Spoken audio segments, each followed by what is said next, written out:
नमस्कार साथियों। एक यिडिश प्रोवर्ब है, यहूदी कहावत है, अधूरा सत्य पूरा झूठ के बराबर होता है। बेंजामिन फ्रैंकलिन, मार्क ट्वेन जैसे अनेकों लेखकों ने इस बात को लिखा है अपने अपने तरीके से।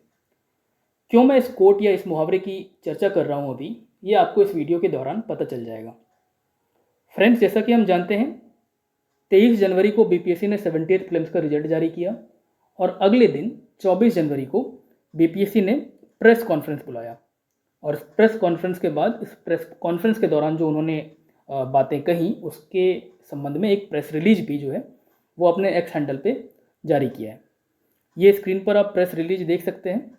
इसमें टोटल 7 आर्ग्यूमेंट्स या 7 पॉइंट्स उन्होंने सामने रखे और साथ में बहुत सारे डेटा भी रखे।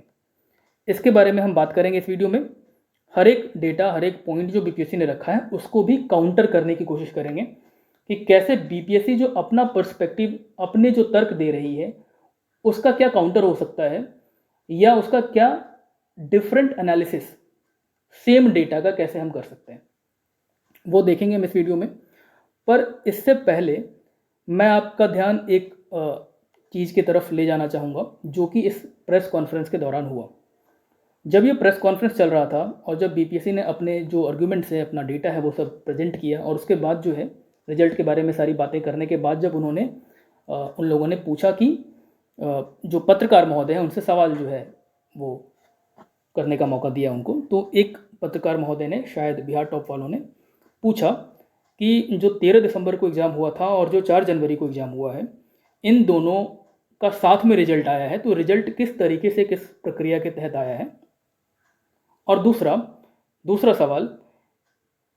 सवाल ये कि 4 जनवरी और 13 दिसंबर वाले पेपर में जो कैंडिडेट्स बैठे थे उनमें जो डिफरेंस देखा जा रहा है सक्सेस रेट को लेकर, ऐसा सुनने को मिल रहा है कि 4 जनवरी वालों का में से ज़्यादा लोगों का सिलेक्शन हुआ है, वहाँ पर सक्सेस रेट ज़्यादा था और 13 दिसंबर वालों में कम था कंपैरेटिवली। तो ये 2 सवाल पूछे गए, जिसमें से दूसरे सवाल का तो उन्होंने जवाब ही नहीं दिया। उन्होंने कहा कि डेटा ही नहीं है कि 13 दिसंबर वालों जो अटेंडेंस जो था, जो लोग एग्ज़ाम दिए थे उनमें कितने लोग सेलेक्ट हुए, प्रीलिम्स क्लियर किए हैं, और जो 4 जनवरी को जो लोग अपीयर कर रहे थे उनमें से कितने लोग पास किए हैं, ये डेटा ही नहीं है बीपीएससी के पास, ऐसा बीपीएससी ने कहा, आयोग ने। और जो पहला सवाल था कि रिजल्ट किस तरीके से आया है, तो उनका जवाब था रिजल्ट मर्ज करके दिया गया है साथ में। और इस बात को कहते हुए उन्होंने 66th और 65th का जो है वो रेफरेंस दिया। उन्होंने कहा कि जब री एग्ज़ाम होता है तो यही जो प्रोसेस है वो पहले भी उन्होंने अपनाया है, 66th में भी और 65th में भी, और वही प्रोसेस रिजल्ट मर्ज करके, मतलब सारे बच्चों का एक साथ, सारे बच्चों का सेम कट ऑफ, वो जो है 70th में भी उन्होंने यूज किया है, 66th और 65th की तरह। फ्रेंड्स, इस संबंध में एक वीडियो मैं लेकर आने वाला हूँ जो इसी मुद्दे पर होगा कि कैसे बीपीएससी जो कह रही है कि 66th और 65th की तरह उन्होंने सेम फार्मूला जो है 70th पे लगा दिया है, रिजल्ट मर्ज करके दे दिया है, तो ये कितना ज़्यादा जो है गलत है या कितना ज़्यादा ये अधूरा सत्य है जो बीपीएससी कह रही है कि जैसे 66th में हुआ था वैसे ही 70th में हुआ है। ये बात कितनी जो है, कितने लेवल पे जाकर गलत है, क्योंकि 66th और 65th वाला जो मामला था और अभी जो 70th वाला मामला है, इस दोनों में ज़मीन आसमान का फ़र्क है। इस संबंध में एक वीडियो मैं जल्दी लेकर आने वाला हूं जो कि आई ओपनिंग, बहुत सारे रिवीलिंग जो है फैक्ट्स आपके सामने रखूंगा, जिससे कि आपको पता लगेगा कि बीपीएससी किस तरह से हमें जो है आधी बात बता रही है, पूरी बात नहीं बता रही है। और इस तरह से ये जो आधा सत्य बताया जा रहा है कि जैसे 66 में हुआ था वैसे ही 70 में भी कर दिया गया, पहले भी ऐसा हो चुका है, फिर से ऐसा हो रहा है। ये जो फैक्ट बीपीएससी दे रही है, ये जो तर्क बीपीएससी दे रही है, ये कितना ज़्यादा गलत, कितने लेवल पे इसमें मिस्टेक्स है, इसमें प्रॉब्लम है, कितनी ज़्यादा गड़बड़ी है इस मामले में, इस पूरे सिनेरियो में, वो आपको मैं उस वीडियो में दिखाऊंगा, बताऊंगा। फिलहाल इस वीडियो में हम प्रेस कॉन्फ्रेंस में जो पॉइंट्स रखे गए हैं उसके बारे में बात कर लेते हैं। देखिए, ये जो प्रेस कॉन्फ्रेंस था और जो प्रेस रिलीज जारी किया है, इसको देखने के बाद जो मैं समझ पाया हूँ वो 2 बातें हैं। एक, बीपीएससी प्रूव करना चाह रही थी कि क्वेश्चंस आसान नहीं थे और उसके संबंध में उसको प्रूव करने के लिए हज़ारों डेटा जो है उन्होंने सामने रख दिए। दूसरा उनका आर्ग्यूमेंट था कि जो प्रोटेस्ट कर रहे थे या जो प्रोटेस्ट कर रहे हैं, जो आंदोलन के लोग हैं, जो आंदोलन का हिस्सा है, उनके नंबर कम आ रहे हैं। ये भी बीपीएससी प्रूव करने की कोशिश कर रही थी वीडियो के दौरान, प्रेस कॉन्फ्रेंस के दौरान। और साथ साथ कि जो लोग आंदोलन कर रहे हैं, जो लोग बीपीएससी का विरोध कर रहे हैं, जो इस प्रोसेस एग्ज़ाम का विरोध कर रहे हैं, एग्ज़ाम कैंसिल करने की बात कर रहे हैं, री एग्ज़ाम की बात कर रहे हैं, वे लोग जो है कैसे नॉन सीरियस हैं, या उन लोगों के मार्क्स कम आए हैं, या वो लोग कम सेलेक्ट हुए, इस तरह का जो है एक पक्ष रखने का कोशिश कर रही थी, प्रूव करने की कोशिश कर रही थी बीपीएससी। और उसके संबंध में जो है वो बीपीएससी ने डेटा भी रखा है। अब हम एनालाइज करते हैं बीपीएससी के डेटा को अपने तरीके से, कैसे बीपीएससी ने रखा है और कैसे हम इसको देखते हैं। चलिए देखते हैं। सबसे पहले तो उन्होंने जो डेटा ऑलरेडी रिजल्ट में था कि कितने लोग अपीयर हुए, कितने लोग पास हुए, ये सब रखा, ठीक है। सेकेंड पैराग्राफ में वो ये बता रहे हैं कि लोगों ने ये कहा, विशेषज्ञों ने, गुरुओं ने, संचालकों ने, ठीक है, कोचिंग के लोगों ने, यूट्यूब मीडिया ने बिना किसी प्रमाण या साक्ष्य के ये प्रूव करने की कोशिश की है कि क्वेश्चन जो है उसका डिफ़िकल्टी लेवल जो है वो बहुत जो है कम था या बहुत आसान था। पहली बात तो यही कि शुरू से जब से ये री एग्ज़ाम की मांग जो है वो शुरू हुई है, और इस पूरे आंदोलन के दौरान, इस पूरे प्रोसेस के दौरान, ये प्रोटेस्ट जब से चल रहा है, इस पूरे दौरान ये बात लोगों ने नहीं कही है कि क्वेश्चन बहुत ज़्यादा आसान पूछा गया है। इसको बीपीएससी शायद तोड़ मरोड़ के पेश कर रही है या समझने में भूल कर रही है, जो भी हो मामला, पर ये तो कभी कहा ही नहीं गया है। कुछ लोगों ने कहा होगा, पर मोस्टली जो आर्ग्यूमेंट है या मोस्टली जो सिनेरियो है वो ये है कि सवाल आसान या मुश्किल नहीं, बल्कि सवाल का स्तर जो है वो जो है कहीं से भी यूपीएससी या कहीं से भी 68th या 69th के स्तर का नहीं था। प्रश्न जो है उसका लेवल, उसका पैटर्न, उसका तरीका, वो जो है बिल्कुल भी 68th या 69th की तरह नहीं था। ये जो है ये प्रोटेस्टर्स जो हैं, जो लोग प्रोटेस्ट कर रहे हैं इस एग्ज़ाम को लेकर के, वो उनका तर्क ये है, ये नहीं कि क्वेश्चन बहुत आसान पूछा गया है। तो बीपीएससी ने अपनी तरफ से ही ये डाल दिया है कि हम लोग, या जो प्रोटेस्ट करने वाले लोग हैं, वो हमेशा से ऐसा कहते रहे हैं कि क्वेश्चन जो है वो बहुत आसान था, जबकि असल बात यह है कि क्वेश्चन का जो लेवल है या क्वेश्चन का जो पैटर्न है, ठीक है, क्वेश्चन का जो टाइप है, वो बिल्कुल भी इस तरह का नहीं है जैसा कि एक्सपेक्टेड था, जैसा कि चेयरमैन सर ने खुद कहा था एक इंटरव्यू के दौरान। बिहार टॉप वालों के साथ इंटरव्यू हो रहा था, वहीं पे उन्होंने ये कहा था कि क्वेश्चन का लेवल जो है वो हर साल बेटर होता जाता है, और इस साल पिछले साल भी बेटर होगा।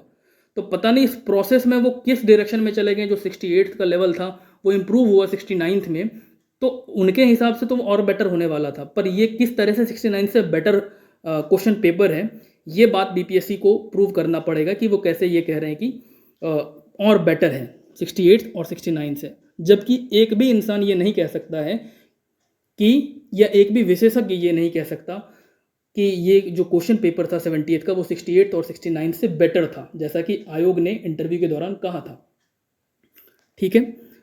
तो पहला तो यही मुद्दा कि ये क्वेश्चन आसान था या मुश्किल था, क्वेश्चन पेपर 70th का, ये है ही नहीं मुद्दा। मुद्दा उसके तरीके, क्वेश्चन किस तरीके से पूछा गया है, क्वेश्चन का स्टैंडर्ड क्या है, क्वेश्चन का लेवल क्या है, क्वेश्चन किस तरह के, सेंटेक्स की गलतियाँ, सेंटेंस में गलतियाँ, स्पेलिंग की गलतियाँ, इतनी सारी गलतियाँ हैं ये पेपर में। आप अमूमन जो है आप हर दूसरे तीसरे सवाल में कोई ना कोई गलती, कोई ना कोई मिस्टेक, चाहे वो टाइपिंग मिस्टेक हो, स्पेलिंग मिस्टेक हो, सेंटेक्स का मिस्टेक हो, डेटा का मिस्टेक हो, इतनी सारे मिस्टेक्स हैं कि उसका कोई अंत ही नहीं है, ठीक है। तो ये उस चीज़ से वो प्रोटेस्ट जो है वो और गहरा हुआ, और जो मोस्टली पीपल जो है, जो वेल अवेयर्ड, वेल रेड, जो ठीक तरीके से तैयारी करने वाले, यूपीएससी की तैयारी करने वाले जो लोग हैं, उनकी प्रॉब्लम ये है, वो इस चीज़ को लेकर के जो है वो दुखी हैं कि क्वेश्चन का स्टैंडर्ड जो है बिल्कुल भी एक्सपेक्टेड जो था, या जैसा बीपीएससी के चेयरमैन ने खुद कहा था, वैसा बिल्कुल भी नहीं था। 68 और 69 के पैटर्न पे तो बिल्कुल भी नहीं था। अब हम आते हैं आगे बीपीएससी इसमें कह रही है, देखिए पहला पॉइंट ये है, वही जो मैंने कहा ना कि दो आर्ग्यूमेंट्स बीपीएससी इस पूरे प्रेस कॉन्फ्रेंस में रख रही थी। पहला कि क्वेश्चन आसान नहीं था, और दूसरा प्रोटेस्ट करने वाले लोग नॉन सीरियस हैं, उनके मार्क्स कम हैं। अब जो पहला है कि क्वेश्चन आसान नहीं था, उसके संबंध में बहुत सारे फैक्ट्स रखे हैं, जिसमें से एक फैक्ट ये आपको देखने को मिल रहा है। फैक्ट ये है कि वो कह रहे हैं कि ऐसा दावा किया जा रहा था कि कट ऑफ 125 तक जा सकता है। पता नहीं ये दावा किसने किया, 125 तक कट ऑफ जाने का दावा पता नहीं किस इंसान ने किया। हाँ, अगर देखें हम तो जो परीक्षा नियंत्रक हैं, एग्ज़ाम कंट्रोलर हैं, उन्होंने, देखिए शुरू से ये बहुत सारे लोग कह रहे थे कि क्वेश्चन का आसान होने के, या क्वेश्चन जो है वो वन लाइनर होने की वजह से हो सकता है कट ऑफ ज़्यादा जाए, 100 भी कट ऑफ चला जाए। पर एग्ज़ाम कंट्रोलर सर ने एक वीडियो में, जो कि जो है ऑफिशियल वीडियो था, उसमें उन्होंने कहा था कि कुछ लोग जो कह रहे हैं क्वेश्चन लेवल अगर आसान है तो कट ऑफ 110 चला जाएगा, या क्वेश्चन लेवल मुश्किल है तो कट ऑफ नीचे चला आएगा। तो यहाँ से फिर वो 110 वाला नंबर जो है वो लोगों के दिमाग में खटका, और फिर लोगों ने ये बातें करनी शुरू कर दी कि जब एग्जाम कंट्रोलर खुद कह रहे हैं कि क्वेश्चन आसान होने की स्थिति में 110 भी कट ऑफ जा सकता है, तो हो सकता है उससे ऊपर भी चला जाए कट ऑफ। ये वहाँ से फिर शुरू हुआ कि कट ऑफ 115 भी जा सकता है, 120 भी जा सकता है, पर ऐसा कहने वाले भी लोग बहुत कम थे। ये मुख्य मुद्दा कभी नहीं रहा कि कट ऑफ 125 चला जाएगा। ठीक है, अब ये कह रही है बीपीएससी यहाँ पर कि एकमात्र छात्र 120 से अधिक ला पाया है। एक बात देखिए, इन्होंने कहा कि कट ऑफ जो है 91 रहा है 78 का, जो जनरल कट ऑफ है, जनरल कैटेगरी के मेल का जो कट ऑफ है वो 68 और 69 की तरह ही है। तो बीपीएससी ने एग्जाम्पल दे दिया या प्रूव करने की कोशिश की है इस डेटा से कि 68, 69, 70 तीनों का कट ऑफ जो है वो 91 ही है। तो ये कहना लोगों का बिल्कुल भी निराधार था कि क्वेश्चन का लेवल बहुत आसान है। एक बात कि जब आप यहाँ पर 68 और 69 से 91 का कट ऑफ बताकर 78 को कंपेयर कर रहे हैं, तो बाकी जो डेटा आपने दिया है कि एकमात्र छात्र 120 से ऊपर ला पाया है, 100 से अधिक लाने वालों की संख्या सिर्फ 1181 है। ऐसे ही उन्होंने और भी कहा कि 90 से 100 के बीच सिर्फ 6344 लोग हैं, है ना, और नेगेटिव में 1409 लोगों का जो है वाया है, 1409, 1409 बच्चे जो हैं वो नेगेटिव में स्कोर किए हैं, 0 से भी कम नंबर लाए।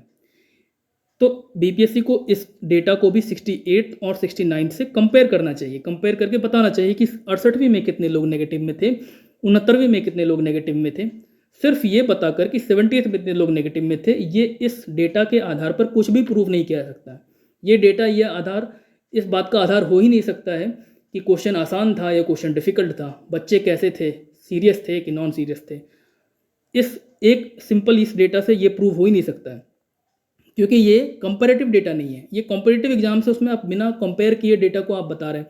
जब यहाँ पर आप एक एक कैंडिडेट को कंपेयर करते हैं और कंपैरिजन के बेसिस पर, जो हमारा एग्जाम, जो कॉम्पिटिटिव एग्जाम होता है वो कंपेयर ही तो कर रहे हैं एक बच्चे को दूसरे से। तो कॉम्पिटिटिव एग्जाम्स में जब कंपैरिजन की वजह से ही, कंपैरिजन के बेसिस पर ही सारी चीज़ें होती हैं। ठीक है, जब सेम नंबर आता है, सेम मार्क्स आता है, तो आपको पता होगा कि फिर डेट ऑफ बर्थ देखा जाता है कि किसका ऊपर, किसका पहले, किसका बाद में। टीआरई वाले एग्जाम में भी हमने देखा था, ये इशू बना था। तो जब कंपैरिजन का ही मामला है तो फिर यहाँ पर 68 और 69 से आपको कंपेयर करके बताना चाहिए कि वहाँ पे कितने बच्चों ने 0 से कम नंबर लाया था।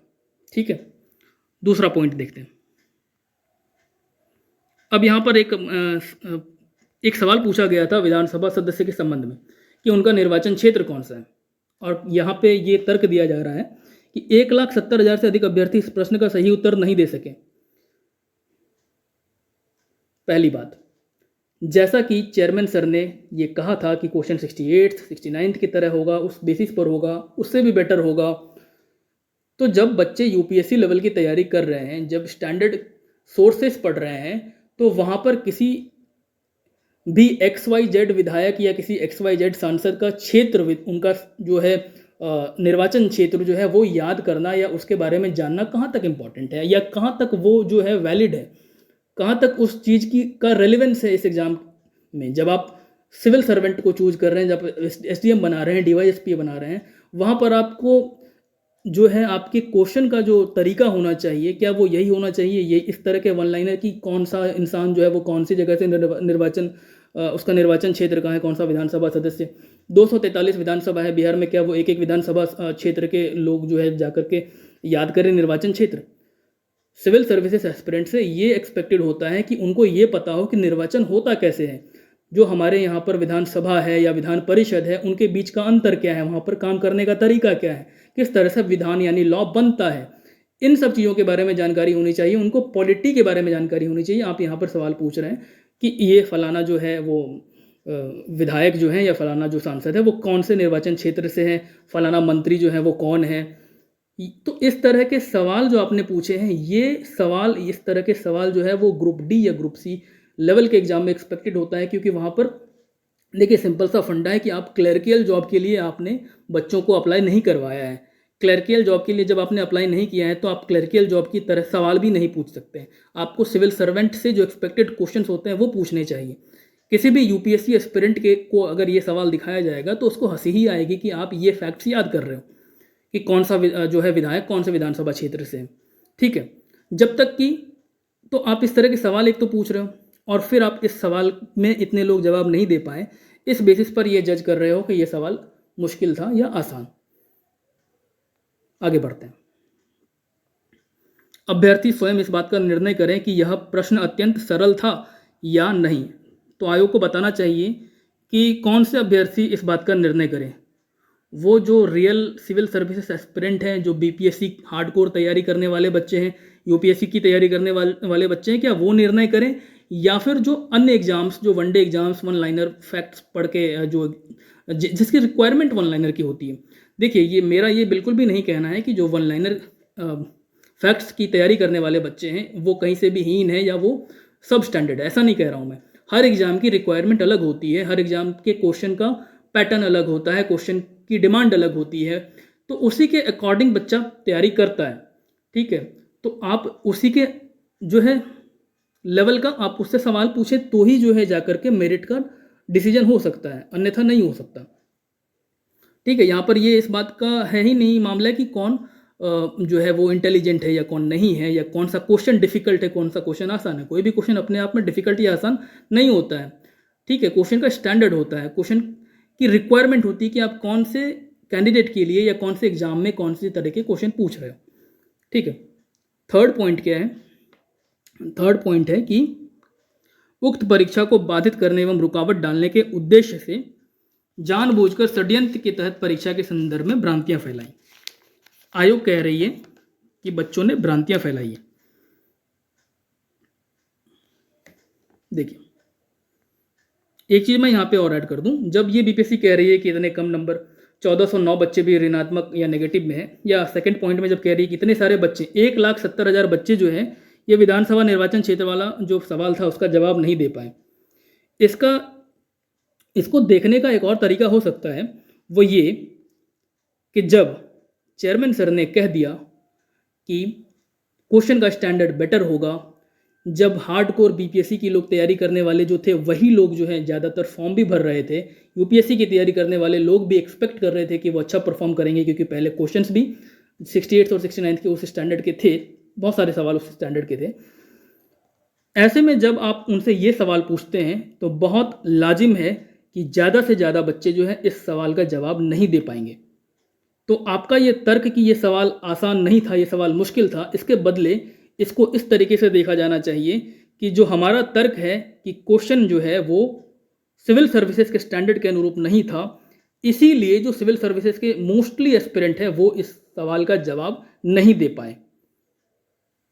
3 लाख से ज़्यादा कैंडिडेट्स ने एग्जाम दिया है, उसमें से 1,70,000 कैंडिडेट्स, आधे से भी ज़्यादा कैंडिडेट्स अगर इस सवाल का जवाब नहीं दे पा रहे हैं तो ये सिर्फ इस बात को प्रूव करता है कि ये सवाल जो है वो कहीं से भी एक्सपेक्टेड या कहीं से भी इस एग्ज़ाम के रिक्वायरमेंट के अनुरूप नहीं था, या जो इस एग्ज़ाम की जो जेन्युइनली तैयारी करते हैं उनके लिए ये सवाल जो है वो एक्सपेक्टेड नहीं था, तभी इतने बड़े स्केल पर लोग इस सवाल का जवाब नहीं दे पाए।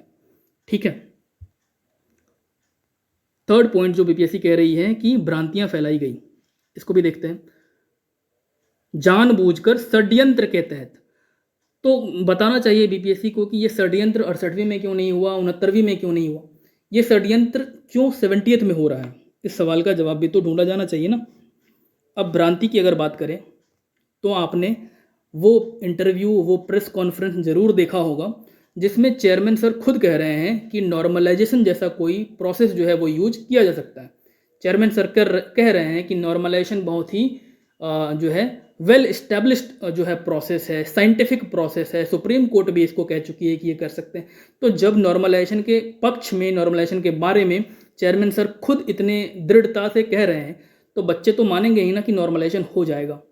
और जब उसके विरोध में लोग मेल करते हैं बीपीएससी को, उसके जो है बहुत सारे लोग चेयरमैन से सर से मिलने जाते हैं, बीपीएससी आयोग के पास लोग जाते हैं, किन्हीं को कोई जवाब नहीं दिया जाता है। 6 दिसंबर को लोग जब प्रोटेस्ट करने आते हैं, लाठियां खाते हैं, उसके बाद ये नोटिस निकलता है कि नॉर्मलाइजेशन करने का तो कभी विचार ही नहीं था। कितना हास्यास्पद है ये। इसके बाद फिर से एग्जाम होने के बाद ऐसा नहीं है एग्जाम होने के बाद ये रुक गई। भ्रांतियां फैलाने की बात जो है वो आयोग की तरफ से किस तरह से भ्रांतियां फैलाई गई हैं उसकी बात मैं कर रहा हूँ।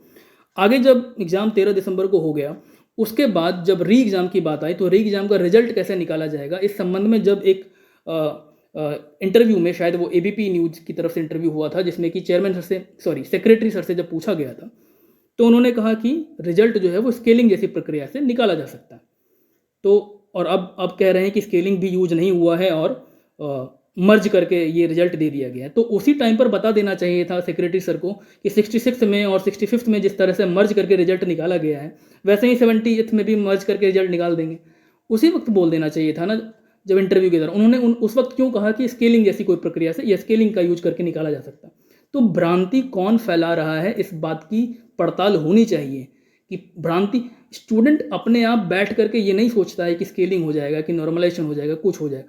जब तक कोई बीज ना हो, कोई सीड ना हो, कोई रूट ना हो, तब तक जो है वो नहीं सोच सकता है कि इस तरह की कोई चीज़ होगी। हमने 68th देखा, 69th देखा। अगर आयोग की तरफ से कोई बात नहीं की जाती है तो जो कैंडिडेट्स वो अपने से ये ख्याली पुलाव या कोई अपने से मनगढ़ंत कहानी नहीं बना सकते हैं कि ऐसा हो जाएगा वैसा हो जाएगा।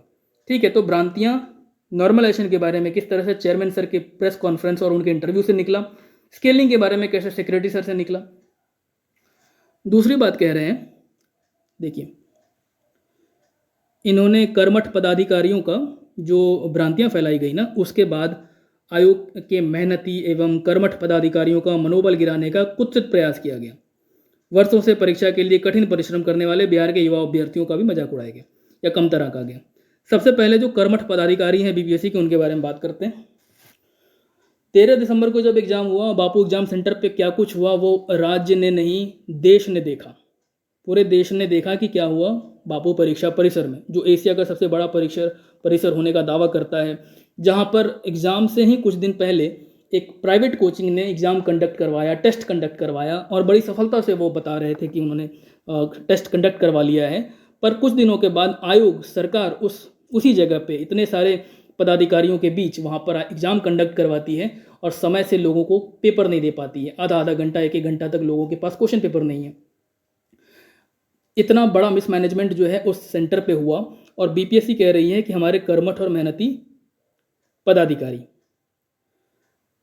जब एग्ज़ाम का फॉर्म निकला था तो फॉर्म भरने से बहुत सारे हजारों अभ्यर्थी जो है फॉर्म भरने से इसलिए वंचित रह गए क्योंकि सर्वर काम नहीं कर रहा था आखिरी के कुछ दिनों में। तो उस वक्त ये कर्मठ पदाधिकारी क्यों नहीं एक्टिव थे और क्यों नहीं इन प्रॉब्लम्स को दूर कर रहे थे। एग्ज़ाम से 3 दिन पहले 10 दिसंबर की बात है, जब लगभग 5000 कैंडिडेट्स का सेंटर जो है वो चेंज नहीं किया गया, बल्कि उनके एडमिट कार्ड पर गया लिखा हुआ था और उसको बाद में चेंज करके नवादा किया गया। एक जिले से दूसरे जिले तक, देखिए सेंटर कोड क्या लिखा होता है इससे हम नहीं बता सकते हैं कि हमारा सेंटर कहाँ होगा। सेंटर कोड के साथ में जिला लिखा हुआ होता है। तो जब सेंटर कोड के साथ में किसी के आगे गया लिखा हुआ होगा तो वो एग्ज़ाम से 1-2 दिन पहले, एक तो एग्ज़ाम से 2 दिन पहले लोगों को पहुंचना होता है, क्योंकि आप अपने ज़िले, अपने गृह ज़िले या अपने आसपास के ज़िलों में भी नहीं दे रहे हैं। जब इतनी दूर सेंटर दे रहे हैं तो एग्ज़ाम से 2 दिन पहले, 1 दिन पहले तो कम से कम पहुँचेगा ही कैंडिडेट। आप 3 दिन पहले बता रहे हैं कि गया नहीं भाई, नवादा जाना है।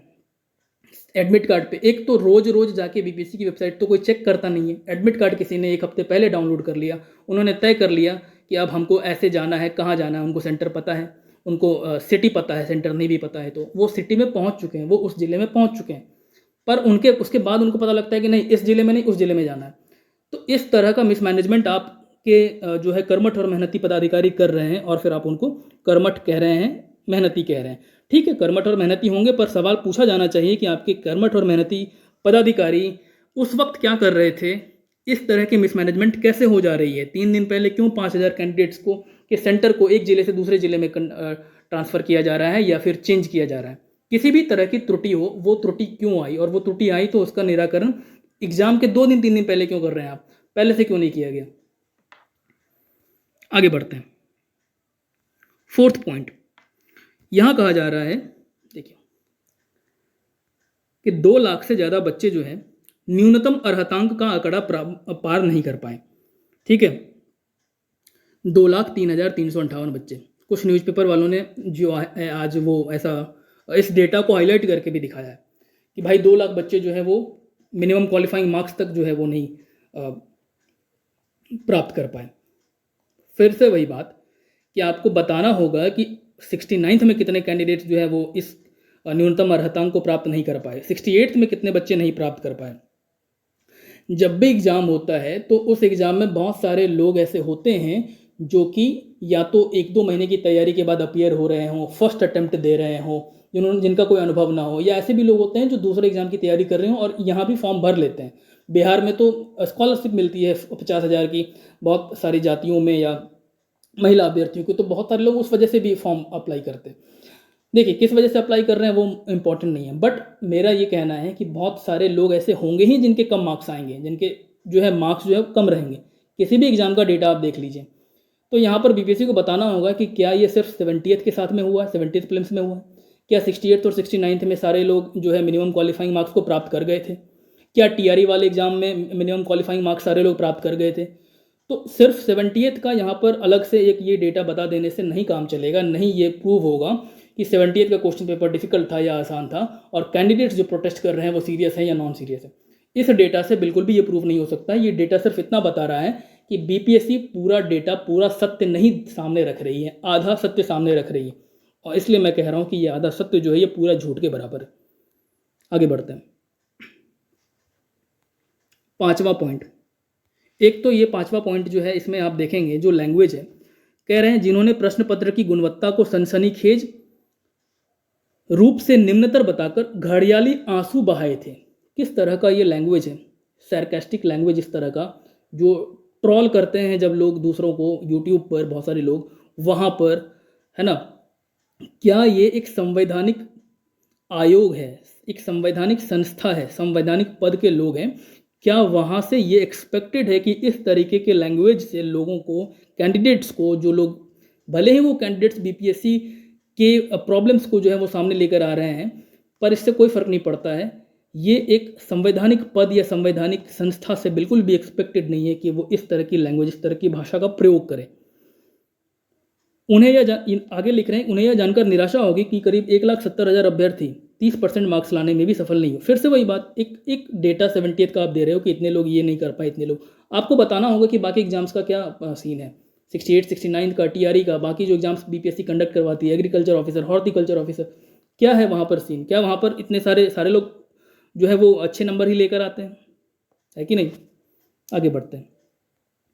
6th पॉइंट है, आयोग ने पिछले 6 माह में करीब 2 दर्जन परीक्षाओं का सफलतापूर्वक, एक तो ये सफलतापूर्वक आयोजन जो कह रहे हैं कि इन्होंने 2 दर्जन से अधिक एग्जाम सफलतापूर्वक कंडक्ट करवा लिया 6 महीने में। दिसंबर 13 को ही एग्जाम हुआ था ना 70th प्रीलिम्स का। बापू परीक्षा परिसर में 12,012 बच्चों का एग्जाम हो रहा था, वहाँ पर इतना बड़ा मिसमैनेजमेंट हुआ कि बच्चों को क्वेश्चन पेपर का बंडल लेकर बाहर निकलना पड़ा, वहाँ पर समय से क्वेश्चन पेपर नहीं पहुँच पाया, प्रिंट करा के क्वेश्चन दिया गया, ऐसी भी बात सामने आ रही है। डीएम साहब ने खुद ही कहा कि क्वेश्चन जो है वो कम थे, और बीपीएससी का कहना है कि सफलतापूर्वक आयोजन किया गया। कैसे कह रही है ये समझ में ही नहीं आता है कि ये बीपीएससी ऐसा कैसे कह पा रही है कि सफलतापूर्वक आयोजन किया। अब आगे देखते हैं। अचानक मात्र 70वीं संयुक्त प्रतियोगिता परीक्षा के संबंध में ही इतनी अफवाहें क्यों फैलाई गई, इससे किसको फायदा हो रहा था। बीपीएससी उल्टा सवाल पूछ रही है कि ये प्रोटेस्ट क्यों हुआ, अफवाहें क्यों फैली, किसको फायदा हुआ। बीपीएससी आयोग एक संवैधानिक आयोग है, उनको सवालों के जवाब देने चाहिए, वो उल्टा सवाल ही पूछ रही है।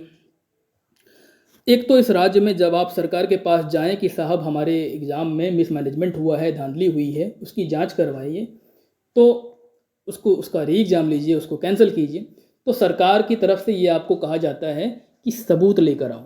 भाई अगर कैंडिडेट खुद सबूत लेकर आएंगे तो आप ये बताएं कि फिर आपने जांच एजेंसियां किस लिए बनाई हैं, सरकार को बताना चाहिए। वही उसी तरीके से, उसी पैटर्न पे बीपीएससी यहाँ पर उल्टा सवाल ही पूछ रही है कि इतनी अफवाहें क्यों फैल गई, किसको फ़ायदा हो रहा था, वगैरह वगैरह। एक तो ये जो इन्होंने कहा सफलतापूर्वक, उसके बारे में तो आप देख ही रहे हैं कि 13 दिसंबर को क्या हुआ, कितनी सफलता से ये एग्ज़ाम कंडक्ट किया गया है। बापू परीक्षा परिसर में कितनी अच्छे तरीके से एग्ज़ाम कंडक्ट हो गया, इतने अच्छे तरीके से फिर से एग्ज़ाम लेना पड़ा। दूसरा, एक प्राइम एग्जाम्पल आपको बताता हूँ जो लोग सिर्फ सिविल सर्विसेज की एग्ज़ाम की तैयारी कर रहे होंगे उनको शायद पता ना हो, पर जो टीचर्स रिक्रूटमेंट एग्ज़ाम की तैयारी कर रहे हैं उनको भली भांति पता है। मार्च 2024 में क्या हुआ था, टीआरई 3 का एग्ज़ाम हुआ था और बहुत सारे बच्चे जो हैं उनको ईओयू ने, जो इकोनॉमिक ऑफेंस यूनिट है बिहार पुलिस की, उन्होंने उनको जो है ये पाया कि उनको होटल में बिठा करके एक दिन पहले एग्ज़ाम के उनको क्वेश्चन दिया गया, उनको रटाया जा रहा था आंसर, और ये मिसमैनेजमेंट नहीं, इसको तो क्राइम कहेंगे, ये हो रहा था। और इस इन्फॉर्मेशन को जब इकोनॉमिक ऑफेंस यूनिट ने बीपीएससी को दिया तो बीपीएससी उल्टा उनसे ही ठोस सबूत मांगने लगी कि वो ठोस सबूत आप लेकर आइए जिससे कि ये पता चलता है कि ये धांधली हुई है, पेपर लीक हुआ है। सोचिए, बीपीएससी जब इकोनॉमिक ऑफेंस यूनिट तक को ये कह रही है कि आप ठोस सबूत लेकर आइए तब जाके हम करेंगे, तो बीपीएससी हमारे 78 के मामले में कैसे ये एक्सेप्ट खुद कर पाए कि मिसमैनेजमेंट हुआ है। अब तक एक भी स्टेटमेंट बीपीएससी की तरफ से नहीं आया है किसी प्रेस कॉन्फ्रेंस में, किसी इंटरव्यू में, कि हाँ साहब बापू परीक्षा परिसर में मिसमैनेजमेंट हुआ, अब तक नहीं आया है। उन्होंने सबकी गलतियां बता दी सिवाय अपनी। तो टीआरई 3 का पेपर लीक जो हुआ था उसको बीपीएससी पहले तो बिल्कुल एक्सेप्ट नहीं कर रही थी, जब इकोनॉमिक ऑफेंस यूनिट ने रिपोर्ट दिया फिर भी एक्सेप्ट नहीं कर रही थी, ठोस सबूत मांग रही थी। और उसके 2-3 दिन बाद फिर से जब ये इकोनॉमिक ऑफेंस यूनिट ने जब ऐसा कहा कि भाई ठोस सबूत आपको नहीं दिया जा सकता है, आप कोई अदालत नहीं हो, सबूत जो है वो अदालत में पेश किया जाता है, सबूत आयोग को नहीं दिया जा सकता, तब जाके आखिर टीआरई 3 जो है वो कैंसिल हुआ, उसका री एग्ज़ाम फिर से हुआ। ठीक है, तो ऐसा नहीं है कि 78 में ही ऐसा हो रहा है और ये पहले नहीं हुआ, ऐसा होता ही रहता है और आयोग कभी भी अपनी गलती नहीं मानती है। ठीक है, तो पता नहीं ये सफलतापूर्वक आयोजन ये बीपीएससी कैसे कह सकती है। 7वां पॉइंट, बिहार के मेहनती युवा छात्र अभ्यर्थियों को अफवाहें एवं भ्रांतियां फैलाने वाले ऐसे तत्वों से लगातार जागरूक एवं सावधान रहने की जरूरत है। ऐसे भ्रांतियों या अफवाहों के बहकावे में न आएं और आगामी लिखित परीक्षा की तैयारी करें। साथ ही परीक्षा से संबंधित किसी भी खबर पर तब तक विश्वास न करें जब तक आयोग की आधिकारिक वेबसाइट, प्रेस विज्ञप्ति इत्यादि पर इसकी पुष्टि नहीं होती है। अब जरा आप ध्यान दीजिएगा, या शायद आपने ना देखा हो ध्यान से, जब 6 दिसंबर को बच्चों के ऊपर लाठियां चली और उसके बाद जब उनसे ये सवाल पूछा गया कि जब बच्चे पहले से प्रोटेस्ट कर रहे थे और ये कॉल भी आया हुआ था कि 6 दिसंबर को प्रोटेस्ट होगा, बीपीएससी ऑफिस का घेराव होगा, तो पहले ही बीपीएससी ने क्यों नहीं क्लैरिफाई कर दिया, क्यों नहीं एक प्रेस रिलीज करके जारी करके, या क्यों नहीं एक नोटिस निकाल के ये कह दिया कि नॉर्मलाइजेशन नहीं होने जा रहा है, जैसा कि 6 दिसंबर को उन्होंने शाम को सब सारी चीज़ें होने के बाद कहा। तो उन्होंने उनसे कहा, उस इंटरव्यू के दौरान में सेक्रेटरी साहब ने कहा कि हमने पहले ही ऐसा कह रखा था, या हमने एक दिन पहले ही लोगों को कह दिया था कि नहीं होगा। अब एक बात बताइए, एक दिन पहले सेक्रेटरी सर ने कह दिया, ठीक बात है, अखबार में छपा भी, ठीक बात है, पर बीपीएससी खुद कई बार बार ये कह रही है कि आप सिर्फ उसी बात पर विश्वास कीजिएगा जो कि आयोग की ऑफिशियल वेबसाइट पे होगा। तो हम कैसे अखबार की बात मान लें? अखबार में तो बहुत सारी ऐसी बातें आ रही हैं, बहुत सारी ऐसी बातें आई, नॉर्मलाइजेशन के बारे में तो अखबार में भी आया, अलग अलग जिलों में अलग अलग सेट के क्वेश्चन पेपर्स होंगे, ये बात भी अखबार में आया, और सेक्रेटरी सर ने बाद में ये कहा कि नॉर्मलाइजेशन नहीं हुआ, ये बात भी आया। तो हम किस बात को सही मानेंगे? जब आयोग ने कह दिया कि नहीं मानना है अखबार की बात, तो हम कैसे मान सकते थे कि नॉर्मलाइजेशन नहीं होगा? और उसी की वजह से लोग जो है प्रोटेस्ट पे आए 6 दिसंबर को, है ना। तो अपनी ही बातों को कॉन्ट्राडिक्ट जो है बीपीएससी पिछले, जब से ये 78 का प्रीलिम्स का जो नोटिफिकेशन आया है वहाँ से, या इनफैक्ट उससे पहले से ही अपनी बातों को कई बार कॉन्ट्राडिक्ट बीपीएससी कर चुकी है। आगे देखते हैं। अब यहाँ से डेटा शुरू होता है, वही बीपीएससी को जिस डेटा से बीपीएससी को ऐसा लगता है कि वो अपनी बात को प्रूव कर पा रहे हैं, बस वही डेटा सामने रख रहे हैं। हालांकि उस डेटा के बदौलत भी वो खुद को सही प्रूव नहीं कर पा रहे हैं। जब वो कह रहे हैं कि न्यूनतम अर्हतांक कितने लोग नहीं प्राप्त कर पाए हैं, तो उनको बताना चाहिए 68वीं 69वीं के बारे में, उनको बताना चाहिए टीआरई के बारे में, उनको बताना चाहिए ब्लॉक हॉर्टिकल्चर ऑफिसर के बारे में, एग्रीकल्चर ऑफिसर के बारे में, अलग अलग एग्जाम्स के बारे में उनको बताना चाहिए और कंपेयर करके बताना चाहिए कि देखिए 78 में भी ऐसा था। सिर्फ 78 में कितने लोग नहीं अर्हतांक प्राप्त कर पाए, इस बेसिस पर नहीं बताया जा सकता है कि क्वेश्चन का लेवल क्या था। आगे डेटा है जिसमें वो बता रहे हैं कि कट ऑफ कितना है, 91 91 91, ये 68 69 और 70 तीनों में ऐसा ही रहा। आगे देखिए, वही बात, 120 से ऊपर एक अभ्यर्थी लाए हैं, 100 से ऊपर 1181 अभ्यर्थी लाए हैं। पर क्या मतलब है इन डेटा का? ये डेटा कुछ भी सिद्ध नहीं करती है जब तक कि इन डेटा को हम पिछले एग्जाम से कंपेयर ना करें। सिर्फ इस एग्जाम के बेसिस पर हम नहीं कह सकते हैं कि क्वेश्चन जो है वो, या उनका जो तर्क है कि क्वेश्चन आसान नहीं था, ऐसा तो ये बात सही नहीं है। वो उनका मानना है कि क्वेश्चन का लेवल 68वीं और 69वीं की तरह था। पर कोई भी समझदार इंसान ये शायद ही कहे कि 68वीं और 69वीं की तरह ही या उसी लेवल के क्वेश्चंस थे 70वीं में। और फिर ये उन सवालों के बारे में बताया गया है, वो जो श्रेयसी सिंह वाला एग्जाम्पल मैंने आयोग ने कहा कि उनके बारे में सवाल था, तो 1,70,485 लोग नहीं जवाब दे पाए। विष्णु पद योजना के अंतर्गत पर्यटन को बढ़ावा देने के लिए कौन सा केंद्र जो है वो प्रस्तावित किया गया था? इसका जवाब भी 1.5 लाख लोग नहीं दे पाए। तख्त श्री हरमिंदर जी, अब ये दोनों सवाल के जवाब नहीं दे पाए। ये जो थर्ड सवाल है ये बड़ा इंटरेस्टिंग है, इसको मैं अच्छे से आपको डिस्कस करना चाहूँगा, ध्यान दीजिएगा। बीपीएससी कह रही है कि हरिमंदिर जी, तख्त श्री हरमिंदर जी पटना साहिब, जिसे दूसरा सबसे बड़ा पवित्र तख्त माना जाता है, ये कहाँ पर स्थित है? देखिए, एक तो सेकंड जो क्वेश्चन है विष्णुपद योजना के बारे में, ये कहाँ पे शुरू हुआ है, इसका आंसर सब लोगों, बीपीएससी ने कहा कि लोग कह रहे थे कि इसका आंसर बच्चा बच्चा को पता है, फिर भी 1.5 लाख लोग जवाब नहीं दे पाए। बीपीएससी को वो वीडियो, वो फुटेज जारी करना चाहिए जिसमें कि लोग ऐसा कह रहे हैं कि इस सवाल का जवाब बच्चा बच्चा को पता है। कितने लोग ऐसे थे जिन्होंने ये कह दिया कि इस सवाल का जवाब बच्चा बच्चा को पता है? कोई भी यूपीएससी एस्पिरेंट जो होगा वो बड़ी मुश्किल से इस सवाल का जवाब दे सकता है, और एटलीस्ट उसको ये तो पता होगा ही, कोई भी सिविल सर्विसेज का जेन्युइन जो एस्पिरेंट होगा उसको पता है कि इस तरीके से इस लेवल का, एक तो बिहार करंट अफेयर्स का ये क्वेश्चन है, तो इसको इतना आसान सवाल नहीं माना जा सकता है, क्योंकि ये बहुत स्ट्रेट, बहुत फैक्चुअल, बहुत वन लाइनर किस्म का क्वेश्चन है।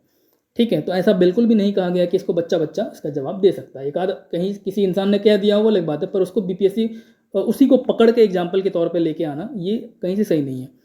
थर्ड जो क्वेश्चन कह रहे हैं कि हरमिंदर जी पटना साहिब, इसका सवाल, इस सवाल का जवाब भी 50,000 लोग जवाब नहीं दे पाए। अब एक बात बताइए, बड़ा इंटरेस्टिंग सा आपको मैं एक सीन बताता हूँ।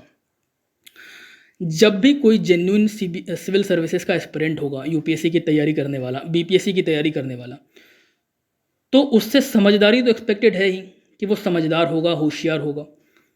अब जब वो स्टूडेंट, और उसको ये पता है, उस एस्पिरेंट को ये पता है कि 68वीं और 69वीं से भी बेटर क्वेश्चन पूछे जाने वाले हैं, स्टैंडर्ड बहुत अच्छा होने वाला है, यूपीएससी के जैसा स्टैंडर्ड होने वाला है, बहुत बढ़िया स्टैंडर्ड होगा, बिल्कुल भी वन लाइनर किस्म के क्वेश्चंस नहीं होंगे, या लूसेंट पढ़ के काम नहीं चलेगा, बढ़िया बुक पढ़ना पड़ेगा। अब जब आप एग्जाम हॉल जाते हैं और आपको ये सवाल मिलता है, श्री हरमंदिर जी पटना साहिब कहाँ पे है, और ऑप्शन में आपको पटना भी मिलता है, तो बहुत सारे लोग तो सीधे सीधे पटना जवाब कर देंगे।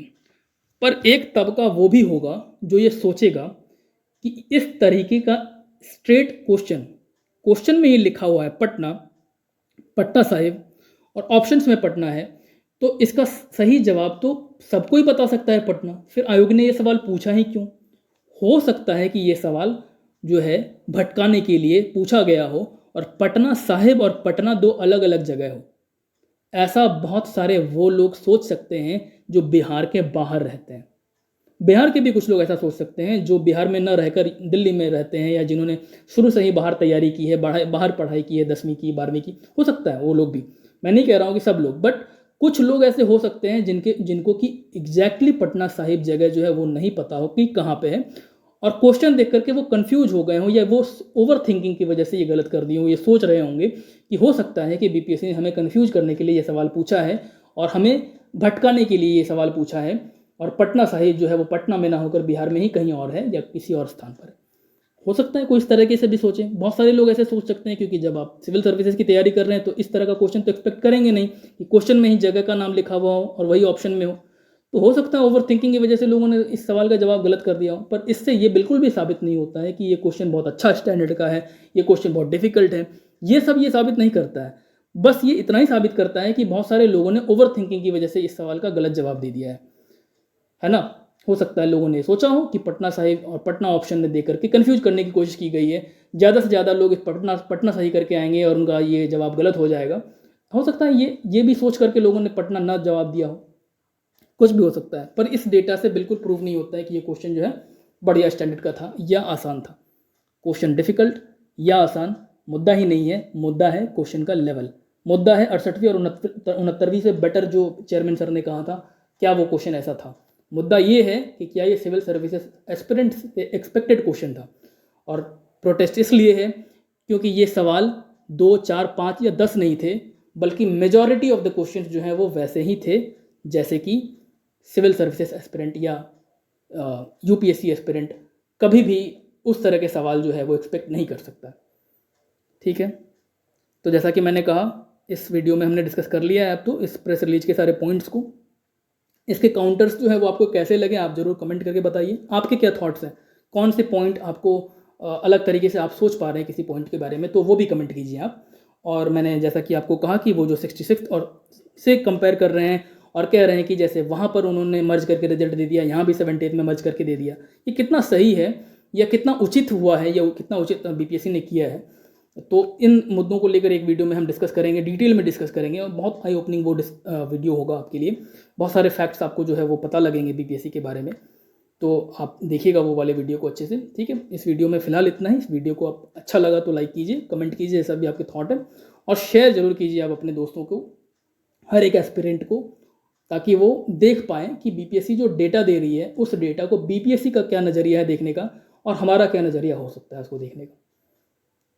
धन्यवाद।